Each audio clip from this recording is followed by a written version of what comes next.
नमस्कार प्रिय विद्यार्थियों। आज मैं आपको कंप्यूटर की पीढ़ियों के बारे में बताऊंगा। कंप्यूटर की अभी तक 5 पीढ़ियां आ गई हैं। 5वीं अभी रनिंग में है। 4 पीढ़ियां पूरी हो गई है। तो प्रथम पीढ़ी के अंदर वैक्यूम ट्यूब का इस्तेमाल किया गया था, जो 1940 से 52 के बीच में आई थी प्रथम पीढ़ी। ये जो सन है वो अलग अलग किताबों में अलग अलग दी हुई, किसी में 46 से 52 56 दी हुई है, किसी में 40 से 56 दी हुई है, किसी में कितना ही दिया हुआ है।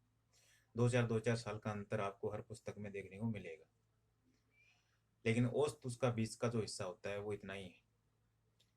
और फिर सेकंड जो पीढ़ी आई थी उसमें ट्रांजिस्टर का इस्तेमाल हुआ था, जो 52 से 64 के बीच में आई। थर्ड पीढ़ी के अंदर आईसी का इस्तेमाल हुआ, जो मैंने चित्र दिया है ऊपर, जो 1964 से 75 के बीच में आई।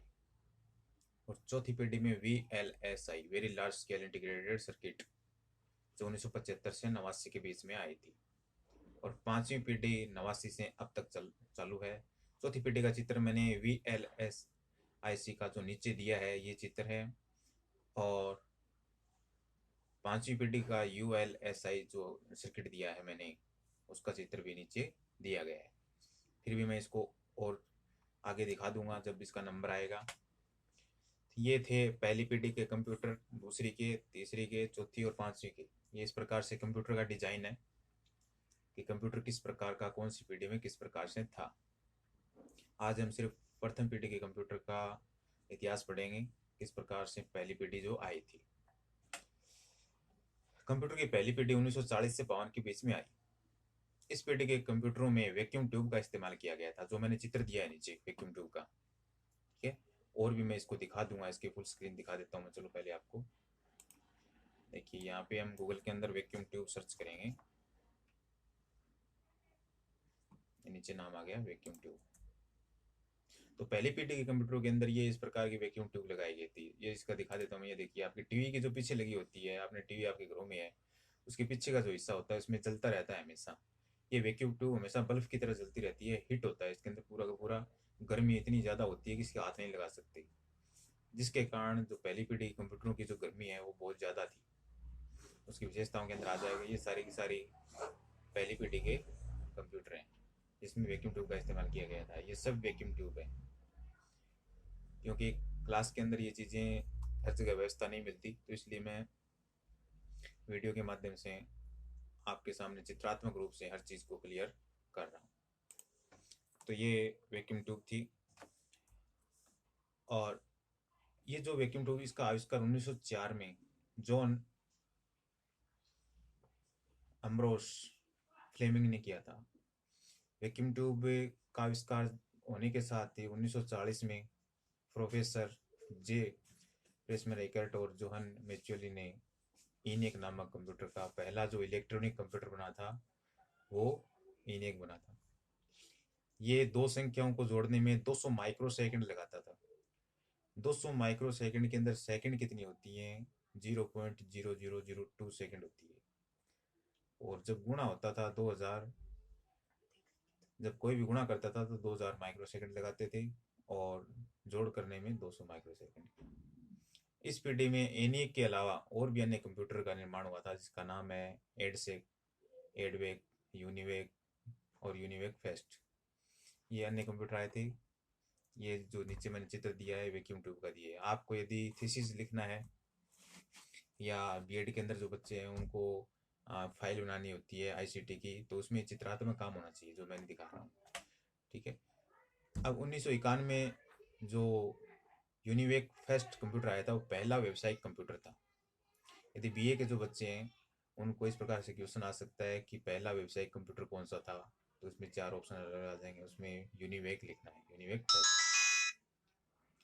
इसको भी जो इनिक के निर्माता थे उन्होंने इसको बनाया था। इस मशीन का विकास फौज और वैज्ञानिक उपयोग के लिए किया गया था, यानी फौज के लिए या वैज्ञानिक जो कार्य होते थे उनके लिए इसका इस्तेमाल हुआ था। कर्मचारियों का जैसे वेतन पत्र तैयार करना है या लेखांकन कार्य करना है, तो उसके लिए इसका इस्तेमाल किया गया। और भी उदाहरण है जो पहली पीढ़ी के, जैसे IBM 650, UNIVAC fest, mark 1, mark 2, mark 3, ENIAC, data से सेटिक 1000, एडवेक, एडसल, CIC। तो ये कंप्यूटर थे। इनका उपयोग जो है पेरोल प्रोसेसिंग और रिकॉर्ड रखने के लिए किया गया था। अब ये विशेषताएं, पहली पीढ़ी की हम विशेषताओं की ओर चलते हैं। इसमें 18,000 वैक्यूम ट्यूब का इस्तेमाल किया गया था। अब एक वैक्यूम ट्यूब जलती रहती है, उसमें इतनी गर्मी होती है जिसके हाथ नहीं लगा सकते। 18,000 वैक्यूम ट्यूब के अंदर कितनी गर्मी होगी। वैक्यूम ट्यूब का चित्र मैंने आपको पहले दिखाई दिया था, बहुत ज़्यादा गर्मी होती है। और इसका जो आकार था पहली पीढ़ी कंप्यूटर का, 20x40 20x40 वर्ग फीट कमरे के आकार का कंप्यूटर था। और इसका वजन था 30 टन। 1 टन में 1,000 किलो होते हैं। 30,000 किलो का पहला कंप्यूटर था। प्राइमरी इंटरनल स्टोरेज के रूप में मैग्नेटिक ड्रम का उपयोग किया गया था। ठीक है, मैग्नेटिक ड्रम के और भी चित्र दिखा देता हूँ मैं। देखो, हम गूगल में सर्च करेंगे मैग्नेटिक ड्रम्स। ठीक है, ये मैग्नेटिक ड्रम होते हैं, इनके चारों तरफ मैग्नेट की रोल लगी होती है जिसके ऊपर डाटा है वो स्टोर होता है। ये सारे के सारे चित्र मैग्नेटिक ड्रम के हैं जो पहली पीढ़ी के कंप्यूटरों के अंदर इनका इस्तेमाल किया गया था। ये अलग अलग रूपों में बड़े छोटे हैं, इनका इस्तेमाल पहली पीढ़ी कंप्यूटरों में किया गया था। और निम्न स्तरीय प्रोग्रामिंग भाषा जिसमें मशीनी भाषा और असेंबली भाषा का प्रयोग किया गया था। मशीनी भाषा वही होती है जिसको कोई भी प्रोग्राम हम जिस भाषा कोई भी प्रोग्राम जिस कंप्यूटर के लिए तैयार करते हैं वो उसी कंप्यूटर में चलता है, सिर्फ दूसरे कंप्यूटर के अंदर वो काम नहीं आता। तो ये निम्न स्तर की भाषा थी, बिल्कुल ही जो बहुत ही हाई क्वालिटी की नहीं कह सकते इनको, यानी सिर्फ एक मशीन के ऊपर काम आती थी। ये आकार में बड़े और अधिक ऊष्मा पैदा करने वाले थे, क्योंकि ये पहली पीढ़ी कंप्यूटर आकार में बड़े थे। 20x40 का जो होल देखो कितना बड़ा होता है, तो उस कंप्यूटर में बहुत बड़ा कंप्यूटर था। पहली पीढ़ी का कंप्यूटर मैं आपको दिखा देता हूँ।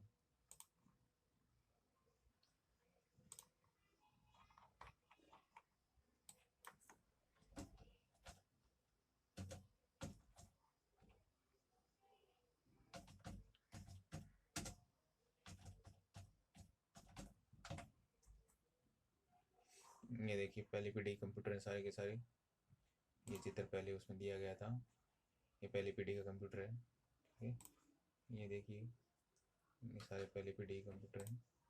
इतना बड़ा कंप्यूटर था जिसको रखने के लिए भी 20x40 फुट का जो वर्ग फीट का कमरा है उसकी आवश्यकता पड़ती थी। ये देखो कितना बड़ा हॉल है।